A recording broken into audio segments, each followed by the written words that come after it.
আসসালামু আলাইকুম। শুরু করছি কৃষি সংবাদ, সাথে আছি মোহাম্মদ রাইহান। এখনকার এই সংবাদ আয়োজন একই সঙ্গে চ্যানেল আই এর ইউটিউব চ্যানেল এবং চ্যানেল আই এর ওটিটি প্ল্যাটফর্ম আই স্ক্রিনে লাইভ স্ট্রিমিং হচ্ছে। বাংলাদেশ সুগার ক্রপ গবেষণা ইনস্টিটিউট BSRI উদ্ভাবিত 46 জাতের আখ চাষ করে লাভবান হচ্ছেন কৃষক। এ জাতের আখ চাষে রোগবালাই তেমন নেই বললেই চলে, তাই এই আখ চাষে কৃষকের আগ্রহ বেড়েছে। নাটোর থেকে আল মুকসিদের রিপোর্ট।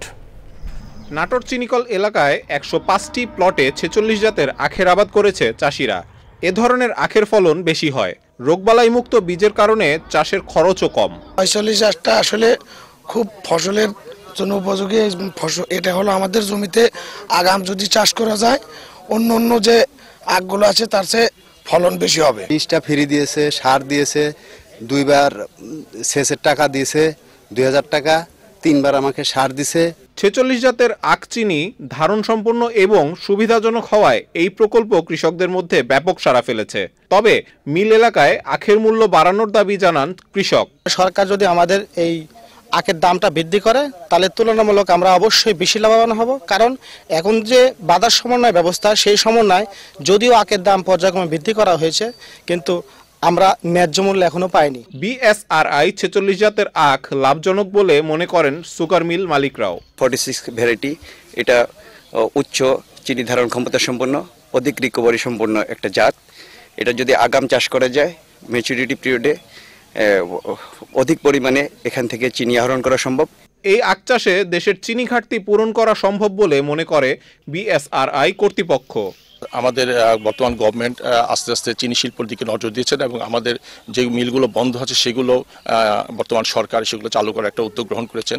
সুতরাং এই ক্ষেত্রে আমাদের আখের প্রচুর প্রয়োজন হবে।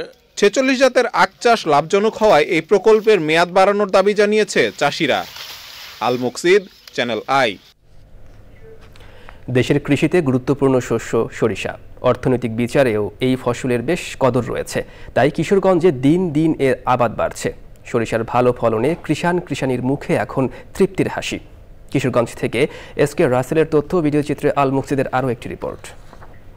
ভোজ্য তেলের ক্রমবর্ধমান চাহিদার কারণে বাজারে সরিষার ভালো মূল্য রয়েছে। প্রতি বছর কার্তিক মাসের শেষের দিকে সরিষার চাষ হয়। বোরো মৌসুমের মাঝামাঝিতে তেল জাতীয় রবি ফসল সরিষা আবাদ হয় বলে কিশোরগঞ্জে একে ফাউ ফসলও বলে চাষিরা। বোরো ধান আবাদের আগে আমরা যথেষ্ট পরিমাণ সময় পাওয়া যায়। এই সময়ের ভিতরে আমরা যদি সরিষা করি তা আমরা সরিষা বীজ দিয়ে তেল হয়, কষ্ট কমে আবার ভালো শস্য হয়েছে, লাভ হয়। 4-5 হাজার টাকার মতো খরচ হয়েছে, তবে খরচ তো উঠবই। পুরো দিয়ে বড়া খায়, শাক খায়, লাকড়ি হয়। নামমাত্র খরচে চাষ করে ভালো দাম পাওয়ায় কৃষক সরিষা আবাদের দিকে ঝুঁকছেন বলে জানিয়েছে কৃষি সম্প্রসারণ অধিদপ্তর। এবছর ফলন একটু ভালো হবে, কারণ এবছর প্রকৃতি এবং আবহাওয়া পুরোপুরি সরিষা উৎপাদনের পক্ষে। এই 12,500 হেক্টর সরিষার মধ্যে 1400 হেক্টর জমিতে আবাদের জন্য আমরা সরাসরি প্রণোদনার মাধ্যমে বীজ সহায়তা প্রদান করেছি। এবছর জেলায় চাষ হওয়া সরিষা থেকে উৎপাদনের লক্ষ্যমাত্রা নির্ধারণ করা হয়েছে 20,500 মেট্রিক টন। তবে বাম্পার ফলনে এই লক্ষ্যমাত্রা ছাড়িয়ে যাবে বলে আশা করছেন কৃষি সম্প্রসারণ অধিদপ্তর। আল মুকসিদ, চ্যানেল আই। ঝালকাঠি সদর উপজেলায় ফলিত পুষ্টি বিষয়ে 30 জন করে 2টি ব্যাচে 60 জনের 3 দিনের প্রশিক্ষণ শুরু হয়েছে। ঝালকাঠি সদর উপজেলা প্রশিক্ষণ কেন্দ্রে 30 জন কৃষাণী এবং উপজেলা পরিষদ মিলনায়তনে শিক্ষক, NGO ও মাঠ পর্যায়ের কর্মকর্তা সহ মোট 60 জনকে নিয়ে প্রশিক্ষণ চলছে। প্রশিক্ষণে পুষ্টিবিজ্ঞান, পুষ্টি উপাদানগুলো ও বিভিন্ন ধরনের পুষ্টি সমৃদ্ধ খাবার সংরক্ষণ বিষয়ে প্রশিক্ষণ দেওয়া হয়। প্রতিষ্ঠানের সহকারী বৈজ্ঞানিক কর্মকর্তা কৃষ্ণ কুমার মণ্ডল এবং উপজেলা স্বাস্থ্য, মৎস্য ও প্রাণী সম্পদের কর্মকর্তারা প্রশিক্ষণ দেন।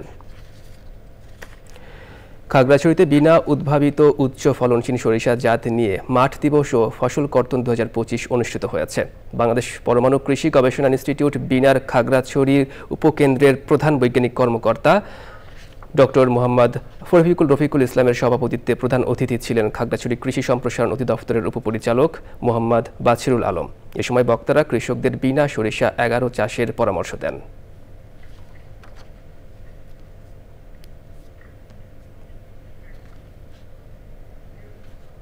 এই ছিল কৃষি সংবাদ। সবাইকে ধন্যবাদ।